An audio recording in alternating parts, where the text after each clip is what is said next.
किसान, मजदूर व गरीबों के सम्मान में किसान एकता संघ मैदान में। हाल ही में बेमौसम बरसात से किसान की फसल बर्बाद हुई है और इससे किसानों के माथे पर एक चिंता की लकीर देखी जा रही है। अब चूंकि जो मौसम है वो फसल की बुवाई का है, तो किसान को खाद बीज मिल पा रहे हैं या नहीं मिल पा रहे हैं।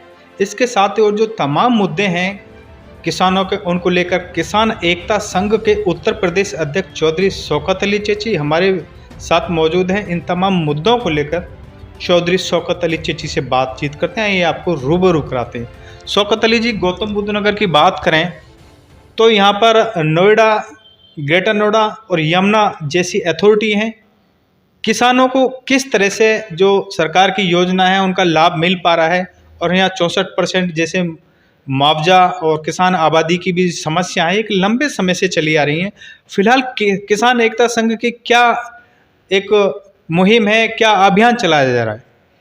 सबसे पहले तो आपका और आपके चैनल का धन्यवाद। आपने बहुत ही इम्पोर्टेंट यह मुद्दा उठाया है और आप जैसे सभी पत्रकारों को मैं धन्यवाद करता हूं जिन्होंने बेमौसम बरसात और आए दिन किसानों पर जो ज्यादतियाँ होती रहती हैं, चाहे मौसम की मार हो या सरकार की मार हो, उन मुद्दों को उठाते हैं। मैं उन सभी पत्रकारों को दिल की गहराइयों से धन्यवाद करता हूं। आपका सवाल बहुत वाजिब है। आपने जिक्र किया गौतम बुद्ध नगर में किसानों के बारे में, तो किसान सबसे पहले तो ये है कि तीनों प्राधिकरण की अगर बात करें तो यहाँ किसानों का शोषण ज़बरदस्त तरीके से हो रहा है।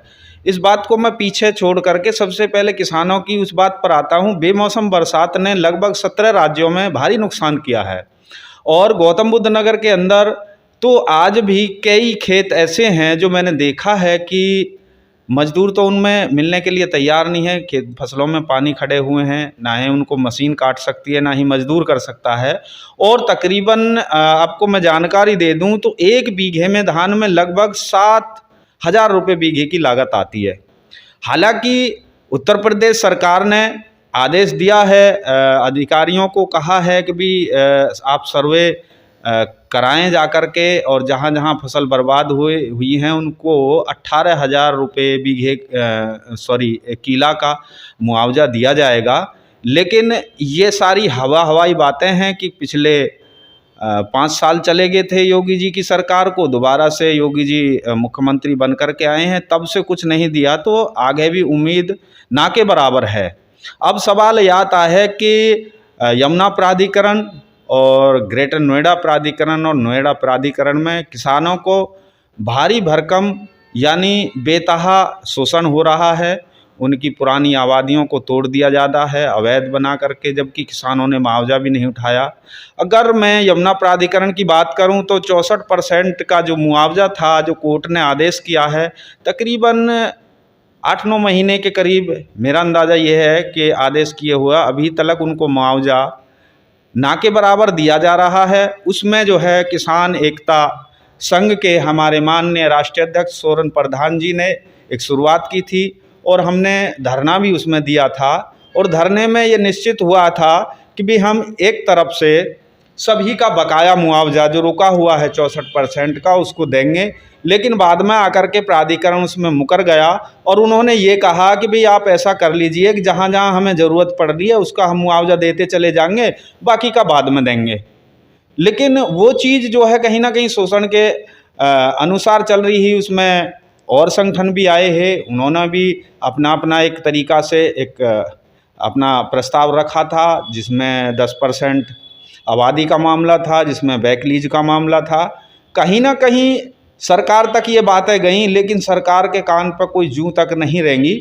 अभी भी वो मामला पेंडिंग में, और हो सकता है कि शायद किसान एकता संघ यानी हमारे माननीय राष्ट्रीय अध्यक्ष सोरेन प्रधान जी को दोबारा से इसमें पहल करनी पड़े और फिर दोबारा से ये धरना देना पड़े, क्योंकि एक तरफा ही जब सर्वोच्च न्यायालय ने ये आदेश दिया है कि भी जो पेंडिंग पड़ा हुआ है 64% का मुआवजा वो किसानों को दिया जाए, और उनकी साथ में जो वादा किया था योगी सरकार ने कि भी 10% के प्लॉट और जो बैक लीज है किसानों को नहीं सताया जाएगा, लेकिन उन वादों से कहीं ना कहीं प्राधिकरण मुकर रहा है। जहाँ तक आप ये कह रहे किसानों को नहीं सताया जाएगा, गौतम बुद्ध नगर में नोएडा, ग्रेटर नोएडा और यमुना प्राधिकरण है, और जो पूर्व की सरकारें थीं उनमें भी किसान अपने हकों के लिए चक्कर काटता रहता था। आज चूंकि केंद्र में भी भाजपा सरकार है, उत्तर प्रदेश में भी दूसरी बार भाजपा सरकार है, लेकिन क्या इसमें कोई बदलाव आया? आज भी किसान आबादी को लेके या 64% मुआवजे को लेकर या बैकलिस्ट जैसी समस्याओं को लेके आज भी जो किसान हैं वो ग्रेटर नोएडा प्राधिकरण या यमुना प्राधिकरण या नोएडा प्राधिकरण के अधिकारियों को चक्कर काट रहे हैं। क्या मानते हैं इसमें? देखिए, आपका बहुत ही लाजिब पॉइंट है ये। और अगर मैं पिछली सरकारों की बात करूं तो देखिए सरकारें कितनी आई हैं।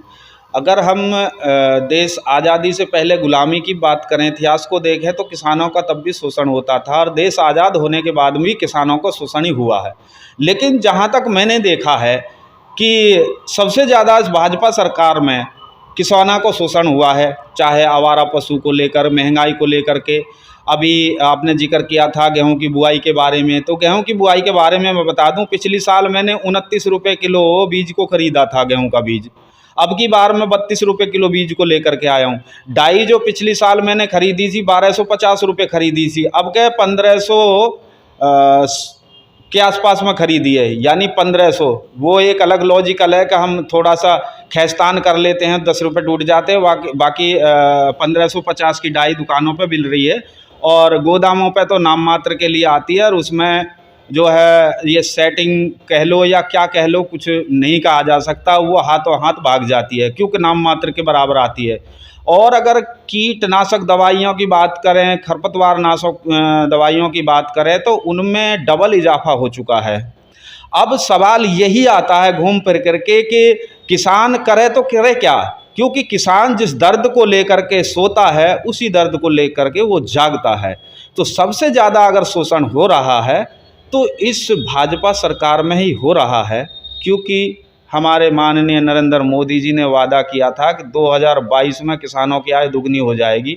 तो आय तो किसानों की आय तो दुगनी हुई है, कहाँ दुगनी हुई है? लगता है आप भी, मुझे तो आप अच्छे पत्रकार मैं मानता हूँ, आपको बुद्धिजीवी पत्रकार मानता हूँ, शायद आप भी गोदी में जा कर के बैठ गए हैं। सरकार का दावा है कि देश के जो किसान हैं उनकी आय दुगनी है। पत्रकार महोदय, इसमें दावे की बात नहीं है, मैं साक्षात आपके सामने बैठा हूं, मैं रेट बता रहा हूं, महंगाई की बात कर रहा हूं। आप फिर दोबारा से कह रहे हैं कि बेदुगनी आय होगी। 2022 का वादा किया था क्या? और उस वादे के मुताबिक अगर मैं देखा जाऊं तो मैं दोबारा से मैं कह दे रहा हूं, पिछले 8 सालों में लगभग किसान पर 46% का महंगाई का बोझ पड़ा। और उसकी कीमत थी, अगर मैं 2014 से पहले चला जाऊं तो 11-21 धान को मैंने मंडी में 4800 रुपये बेचा था। आज की डेट में वही धान जो है लगभग 3200-3300 रुपये मार्केट में बेची जा रही है मंडी के अंदर। और जो उसकी आमदनी है कि अगर मैं पीछे डाई की बात करूं तो डीएपी 700 रुपये की थी। जहाँ तक ये धान की फसल की बात आई है, इसमें एक सवाल ये भी आता, चूँकि धान की फसल का सीजन चल रहा है और जो किसान है वो मंडी में धान को लेकर जा रहा है, लेकिन ये भी एक मामला यहाँ प्रकाश में आ रहा है गौतम बुद्ध नगर में, जो सरकारी कांटे हैं वो या तो नाम मात्र के ही हैं या वो रिकॉर्ड में लगाए जा रहे कागज़ों में, लेकिन हकीकत में कुछ तस्वीर और है।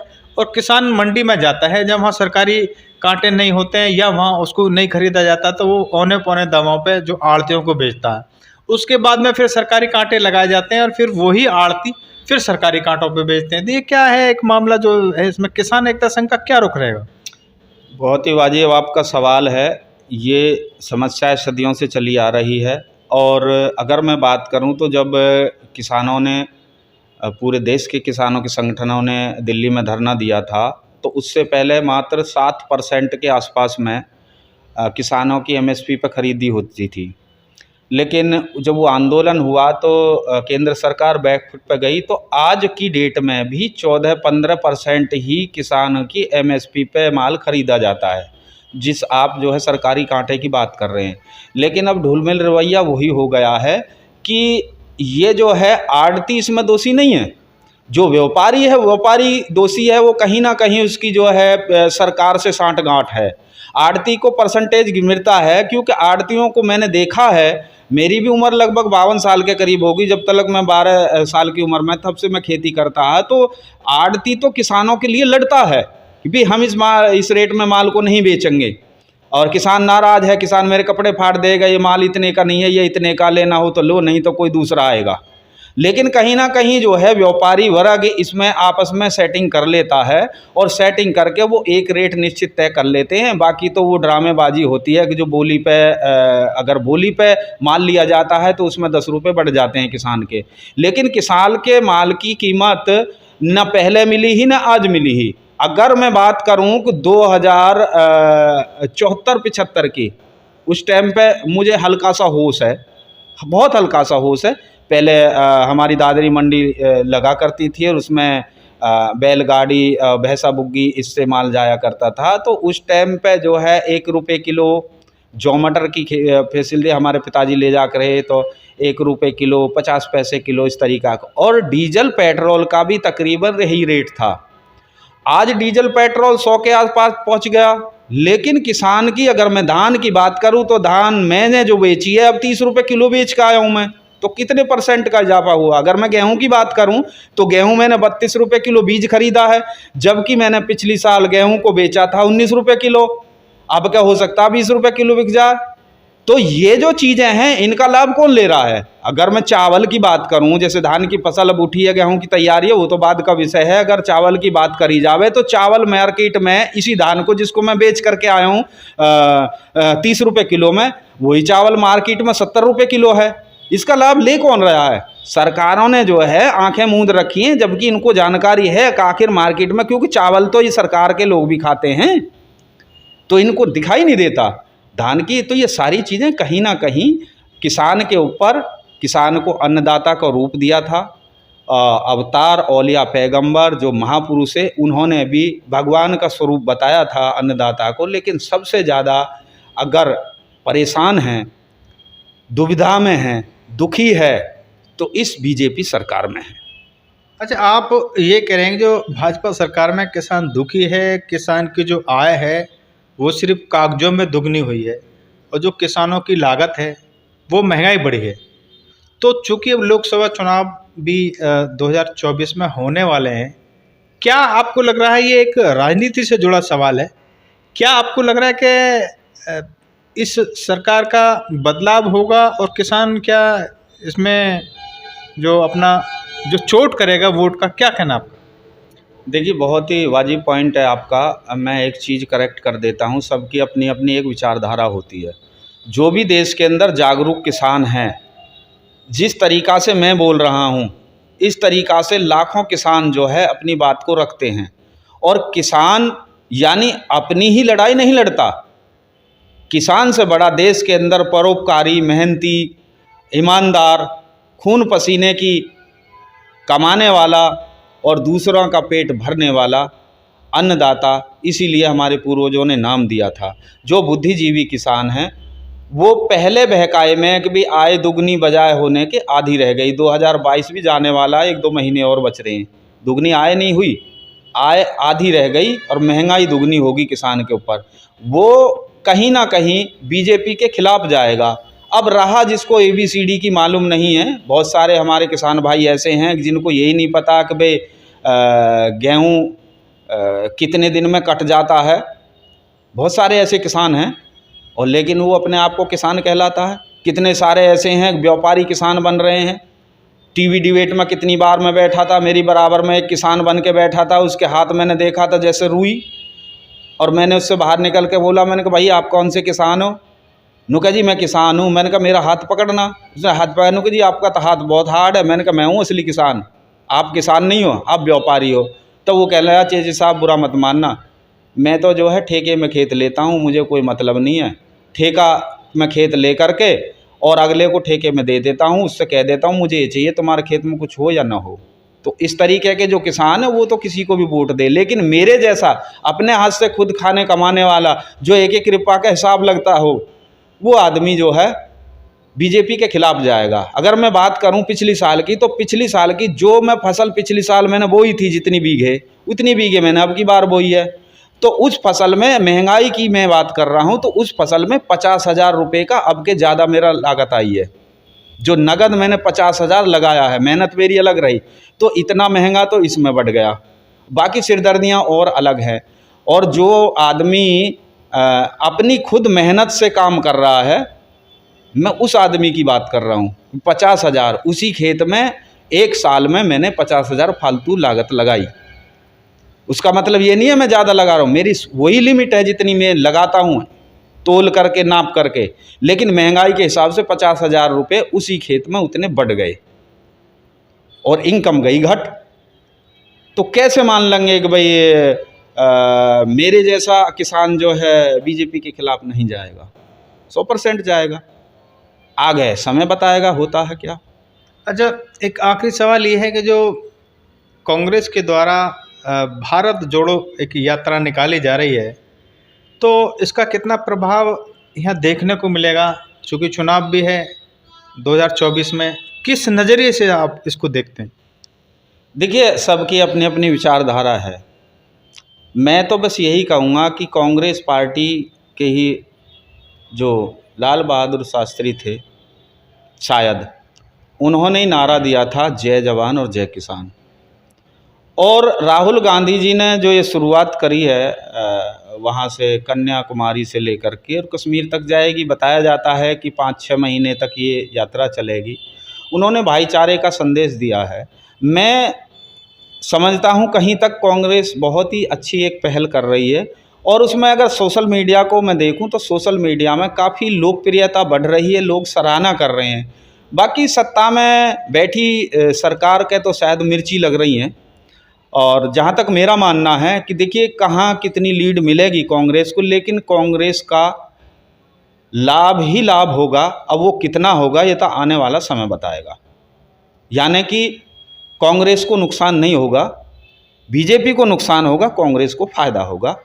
2024 का चुनाव हो या अब ये 2-3 राज्य में शायद ये चुनाव आ रहे हैं अभी जल्दी में, उसमें भी कांग्रेस को लाभ मिलेगा। अब कितना मिलेगा ये मैं नहीं कह सकता। अच्छा, किसान नेता के साथ में आप एक कवि भी हैं और आपने एक जो भारत जोड़ो यात्रा कांग्रेस ने शुरू की है उस पर आपने कुछ लिखा भी है, तो थोड़ा आप हमारे दर्शकों को थोड़ा 2 पंक्ति सुनाइए। हाँ, बहुत धन्यवाद।